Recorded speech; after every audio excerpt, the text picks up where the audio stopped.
It's DTS 210. We have Game Informer Forsaken news, the return of Bounties, update 123. Nathan Fillion not playing Cade in the Forsaken expansion, and Guardian Con raising over $2.7 million for St. Jude before the event even began. All that and more coming up.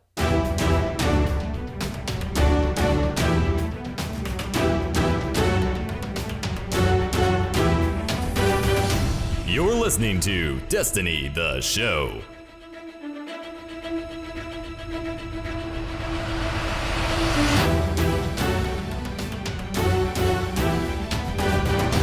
What's good, everybody? Welcome to the DTS podcast. I am BBKDRAGOON. I'm joined, as always, by my great co-host, Ditty. What is up, my man? How are things in your part of the world? Things are going really well. Today, this afternoon, right before the show, I worked out for the first time in a really long time. How'd it feel? I don't feel it yet, but I will tomorrow morning. Is this a start of something new, perhaps? I know you get outside a lot with the dogs, and you hike and you walk quite a bit with the animals. It keeps you active, but is this something different? Yeah, but so with the hikes, it's not really like a fat burning thing, or getting your endurance up. It's just walking, really. Yeah, and I wanted to be more active this year and be healthier moving forward, especially moving into the wedding. Got to look good. So that's right. So you've got a few months to get ripped, huh? And then, of course, I say that I'm cooking a meat lasagna in the oven right now. So with lots of cheese, I hope. It smells really good. Well, it's a frozen lasagna from Trader Joe's. Rub it in to the guy who doesn't have Trader Joe's here, did he? Yep, it's super amazing, and it smells so good right now. I want to stop the show and eat it right now. Dude, I want to be over there. I want to crack a beer with you. Crack a cold one, with the boys. One of these days. Yeah, one of these days, dude. I'm going to probably go get Mexican food after this. I think there's nice kind of some fast food Mexican not too far away from me. But it's been a good week here as well. Doing a lot of mountain biking. Shameless self-promotion. If you guys like mountain biking photos, you can check me out on Instagram.com/BBKDRAGOON. That's been what's keeping up my time here in the summer months for sure. And then kind of a lighter news week, but plenty of stuff to talk about today, especially with a Destiny-themed show, thanks to everybody who... There was a lot of love on the TennoCon show last week, Ditty. I think we're up near 4,000 or 5,000 views on YouTube, which is pretty cool. Yeah, that was awesome. Thank you guys so much. And, dude, super hyped on Warframe right now. I'm going to continue just recommending to listeners. There's a calm coming before that Forsaken storm if you are a Destiny player, or you like looter shooters, or you just like listening to the show. I think you might want to try some Warframe. It's in a pretty good place right now. So, all right, it is in a really good spot. I patched it today at lunch, so I'll be able to play it after the show today. Nice. Every once in a while, you get those like, do you want to optimize the load files? This will take a while. I'm like, oh, you know it. I got to be the first one to load into that planet. Warframe. Man, there are some games on my hard drive on my PC that could really use some optimization because they're just huge at this point. Killing Floor 2 is not huge, but its initial launch and load time is wicked. So on that note, kind of sidetracked but kind of related, we swapped Stanic's computer case this past weekend. Yeah. So it's now a smaller mini ITX case. And I made one fatal error. I told her that, it'll be no problem. All your stuff will fit in the new case. It doesn't support 3.5-inch hard drives. What? So I was like, you're going to need to buy a solid state drive. And she probably looked back at you and went, no, you're going to need to buy me a solid state drive. Exactly. So it was like $200. And so we got her one. So I also bought a drive bay duplicator to copy all the files over. So it made it really easy. That was only $30 and I wanted one anyways. And Killing Floor 2 load time on a solid state is super quick. Is it really? I want to look at what a drive bay duplicator is. It is insane how much of a difference it makes. Because if you never played Killing Floor 2 before on the PC, it takes like 5 or 10 minutes to load for whatever reason. But if you put it on a solid state drive, it loads within a normal amount of time. That's pretty cool. Yeah. And that game also, by the way, very, very fun. I hope you guys get a chance to pick it up on the Steam Summer Sale. All right, let's hop into the news, my man. It's that time of the year where Bungie's paying Game Informer some exclusive money for that exclusive world premiere footage. Ditty, what are they doing with Forsaken? I mean, they're just all the Forsaken footage that you could ever want and information about the new exotics that are coming out are all over on Game Informer. There's too much for us to cover in the show today. If you go over to GameInformer.com and you search for Forsaken, I'm just looking right here on the search results. New gameplay today, second campaign mission. Next update adds bounties. Oh, that's never mind. That's talking about the TWAB. But for Forsaken, Scorn are a different type of enemy. So the Scorn are the race type, I believe. And then like an in-depth look at new supers and subclass branches. All that kind of stuff is all over on Game Informer. And I've been reading up on it, and it's really looking good. Yeah, so if you're still hyped on Destiny 2, don't look at this while you're at work. You're going to go down a rabbit hole. And if you're not super hyped on Destiny 2, just probably avoid it and then come back when Forsaken's closer to coming out, right? Yep, exactly. Awesome. We'll have a link to that on our website, destinytheshow.com. Let's talk about the TWAB. Ditty this Tuesday, update 1.2.3, the easiest update to ever remember, 1.2.3, is coming out, and it brings with it a lot of stuff we talked about in 2 weeks ago's show. So 6v6 quick play across the board, the return of Rumble as a permanent addition, plenty of like rock solid quality of life changes that you and I are both in support of, and the return of Bounties, Ditty. The Destiny 1 launch feature that's making its return in D2. Should I be excited? New and slightly improved. I'm going to hit on that question after we read Tyson Green's statement on these, because I don't know if they are slightly improved. Dun, dun, dun. Dun, dun, dun. Senior design lead Tyson Green came to the TWAB and had this to say. With the original launch of Destiny, Bounties provided a set of daily objectives that players could use to advance faction rep or earn XP to level up their gear. These were removed to streamline the activity experience in Destiny 2 and reduce the number of chores that players felt compelled to complete every day. In retrospect, we realized that was an overcorrection, and optional daily objectives to achieve specific goals are something we want to restore. Can we just pause right there before I read the rest of the quote, Ditty? Like, how hard he's choking on the inability to say, we screwed up. Yeah, it was... Anytime someone says, oh, yeah, that was an overcorrection, is a really polite way of saying, oh, yeah, that was a screw up. We wanted to reduce the number of chores. I'm sorry, last time I checked, daily incentives to play games, yes, there are some that come across as chores. I don't remember bounties ever being a chore or something I dreaded in D1. Do you? Yeah, I mean, it's really how the developer looks at all these mechanics and how the community looks at all these mechanics. And it's like potato, you know, which one is going to, I mean, potato. I know that's the phrase. But I intentionally said potato because it's like, come on, guys, it's not a chore. Like, it's not required for us to play the game. It's an option, and it's a daily incentive to play the game. I never thought bounties felt like a chore, in my opinion. Some of them I avoided because I didn't want to do them, but I avoided them because I didn't want to have them become a chore. So it was fine in the first place, in my opinion. Think about the framing of this, where the precursor to bounties in Destiny were the daily challenges and the weekly challenge in Halo Reach. I mean, very, very similar systems. And for those who are engaged with Reach on a daily basis, those daily challenges were ways to get extra credits. And if you're playing each day, they were kind of fun. Me and Vito for 3 months straight did every single daily and weekly challenge in Reach, and it was a blast, and you got a lot of credits. Obviously, somebody who's not like super engaged with Reach isn't going to care, but when you hear daily challenges, that's a much nicer framing than the idea where we thought bounties were too much of a chore. Anyway, I don't want to get too, side tangent on this, but continuing with the quote. The bounties returning to Destiny 2 and Update 1.2.3 are a return to most of the properties of bounties in the Taken King. They will be obtained from a variety of vendors. They will generally award XP and faction reputation, though some will offer even better rewards. It can be redeemed in the field to immediately claim your rewards. In Forsaken, you may also see some bounties drop in the wild. There are 2 new mechanics. Bounties will expire if left uncompleted, and acquiring them will cost a small amount of glimmer.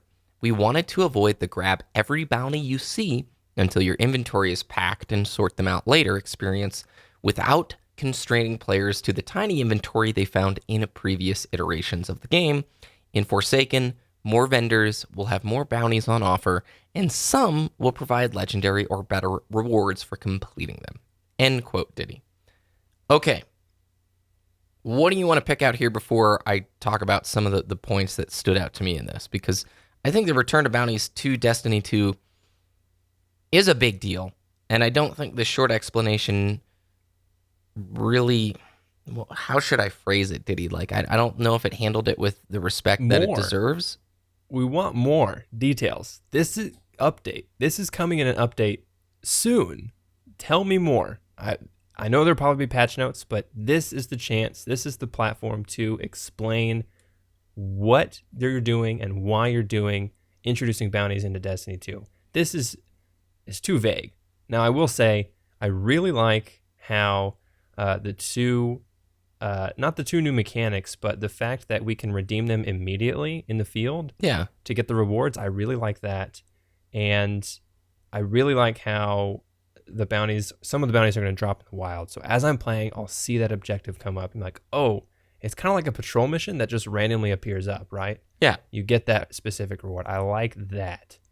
But the two new mechanics, I'm scratching my head at because bounties expiring. Like, what's the time frame on that? That gives me too many questions, right? And then the bounties requiring a small amount of glimmer. I mean, I know we're not hurting for glimmer right now, but why? Yeah. I understand, I think, what I was trying to say. This is the first sort of TWAB where we're getting to glimpse behind the curtain at updates to the investment and engagement loops. Essentially, what the engagement economy can do to improve in Forsaken. And I would argue for most players, the system they want to see improved most of all is incentivizing players to come back into the game day after day, week after week. And even though Destiny 1 wasn't a crazy, robust, insane, in-depth kind of a game, it had a very voracious community who played it very regularly. I think we could probably say quite clearly D1 over time had a much more committed and engaged investment loop than D2. Is that fair to say? Yep. And this short little update on bounties returning to the game, that's what I mean when I think it's a bigger deal than just the few little chores we're going to do day to day. Notice how I used his word, chores. This is your first chance, man, to really sell me on the fact that you're improving your investment loop. So here's the questions I want to pose for the listeners, for you and I. Isn't a big point of a sequel to refine and improve upon the original? So how does this new system push bounties forward in a positive and progressive way? What creative opportunities has, let's say, the new engine in D2 or the updated engine in D2 allowed you, Bungie, and the team when you're developing and implementing these bounties and daily incentives back into the game? And finally, how can bounties better be used to create an addictive and rewarding economy within the looter shooter? Those are the kind of questions that I would have wanted, the community manager to focus on when he put this piece together for the TWAB, right? This is your first piece of press about what we can expect for the Forsaken investment loop and the reward economy in it. I'm just saying, when I read this, I hear we're putting bounties back in the game. It's very similar to D1, except for these two things, like you said, redeemable in the field, they expire, and now they cost a little bit of glimmer. How does this really capitalize or improve on a way that you could step the bounty system forward in a way that you never could in D1, right?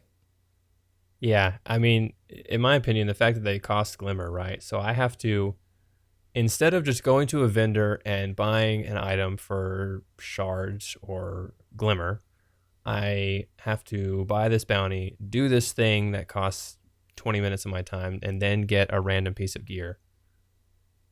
I don't know. I think overall, the introduction of bounties is obviously a net positive to the game. Yeah. Oh, yeah. Destiny 2 definitely needs something like this, right? Yeah. It's just that since we are seasoned Destiny players and we experienced bounties in Destiny 1, we're kind of questioning some of these improvements, quote unquote improvements that they're adding to them. I guess it's just hard to be excited if a system that came out in 2014 returns to this game in almost identical format and fashion. And one of the biggest weaknesses of D2 is this sector. And so it's just an opportunity, a communication opportunity to get people super stoked. And if you guys sound really excited about this return of this feature and the cool things that you can do with it, we're going to be pretty excited as well to test this thing out. But when you come out and just go, this is the chef's dish that you've had a lot of times before, we know you like it, so we're just bringing it back as is. And I don't know, it doesn't carry the same enthusiasm. You know what I mean?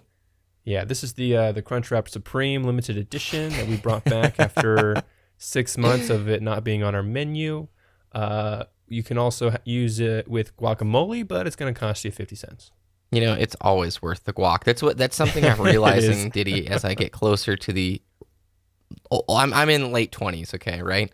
I'm starting more and more and just to live life to the fullest. Yes, I know the guac's $1 extra, sir. Put it on the burrito. You know what? I live once, so I'm going to live it with guac.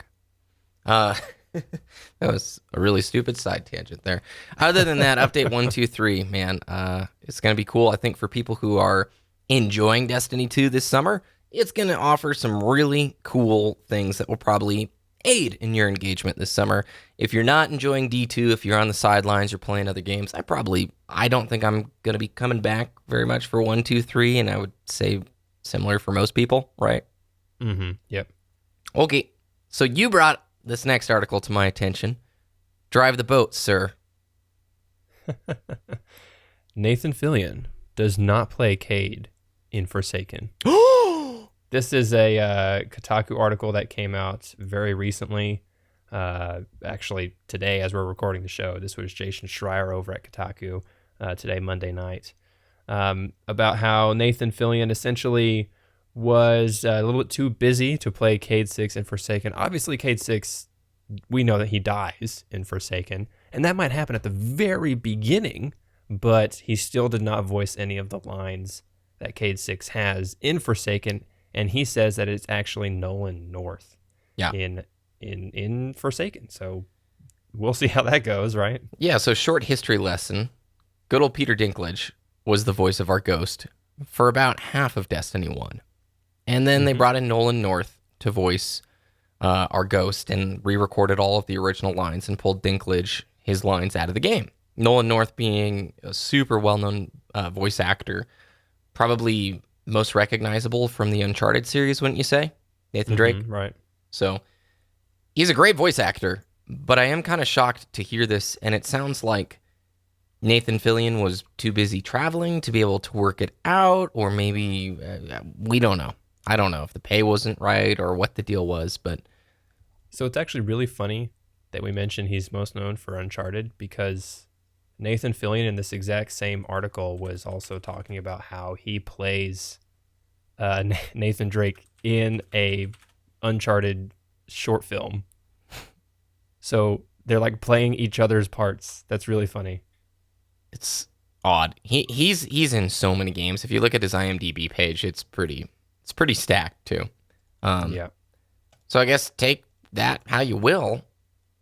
I got nothing else to add to it, Ditty. Other than I'm surprised. Shameless self-promotion. If you want to hear all of those Peter Dinklage lines, I have a super cut of all of Peter Dinklage's lines that I could find when I played Destiny 1. And I released that right the day that, I think it was the Taken King or Rise of Iron, I can't remember, that they made that swap. So it's 34 minutes long if you want to go check it out on my channel. YouTube.com/Wooshness, WOOSHNESS. Forever Dinklage. I wish, even if I had to buy a Dinklage DLC patch, I would. The Dinklage Yes. voice pack. The meme worthiness was too good. Let's talk about Guardian Con. They raised over $2.7 million for St. Jude's, and that was all just during the course of the actual stream. And when we reported on it last week, Ditty, it was, 1.7 million? So they really smashed it. 1.5, I think, was where we were at. Yep. Yeah, and going to quote the article here, Paul Tassi over at Forbes saying, expanding past Destiny alone, Guardian Con raised $2.7 million for charity before the event began. And 2.7 was the goal for what they wanted to raise, because that's enough money to run the hospital for a single day. And Dang. I'm blown away by the amount of talent that they were able to bring into this thing, Ninja being the final streaming block of the event before the actual physical Guardian Con. And I don't know, it's just so darn cool to see fantastic people leading up this stream, helping a great cause, and how much it's expanded. And now Guardian Con, it's way more than just Destiny. You have Realm Royale there. You have Warframe. You had a lot of other games and different influencers from different communities involved with that. And I foresee Ditty this becoming a lot maybe like a PAX, where it's just a household name for gamers. And this is this big deal that you look forward to each year, you know? Right. Yeah, it was crazy. I was watching Ninja as he was streaming, and in his block, he got a $100,000 anonymous donation to push it over $2.7 million in the final stretch. Of course, it was anonymous. People were saying it was Drake. I believe it was Epic Games that made that donation, because Ninja has just done so much for their community, and I think it makes the most sense in my opinion. So maybe we will see after this. We will see Epic Games at a future Guardian Con as well, featured just like Warframe and Bungie and Realm Royale, just like those were featured as well. I think it's kind of funny when you look back. Originally, I believe, didn't they want to call it Destiny Con? That was like the original branding for the event. Mm-hmm. And Activision reached out and basically said... the first one was Destiny Community Con, I think. DCC. Yeah. Mm-hmm. And Activision reached out and said, hey, our intellectual property, we've got to defend. It's a cool event, but we can't let you run with that.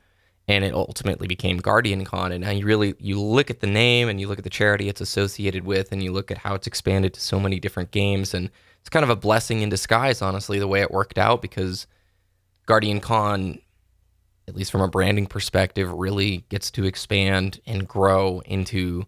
It's already, if you look at the list of those who participated in the stream, it covers so many different genres and different types of games and giant streamers. I mean, everything from like Achievement Hunter to Tim the Tatman. You had Ninja in there, Golden Boy, Warframe, all that stuff. Bajira, WoW streamer. Like it is really cool. And I'm imagining next year, why not make a 2-week charity stream for Guardian Con, dude? I mean, what are they going to do? $3-4 million next year? Yeah, they said that their next goal was $3 million. I mean, that's cool.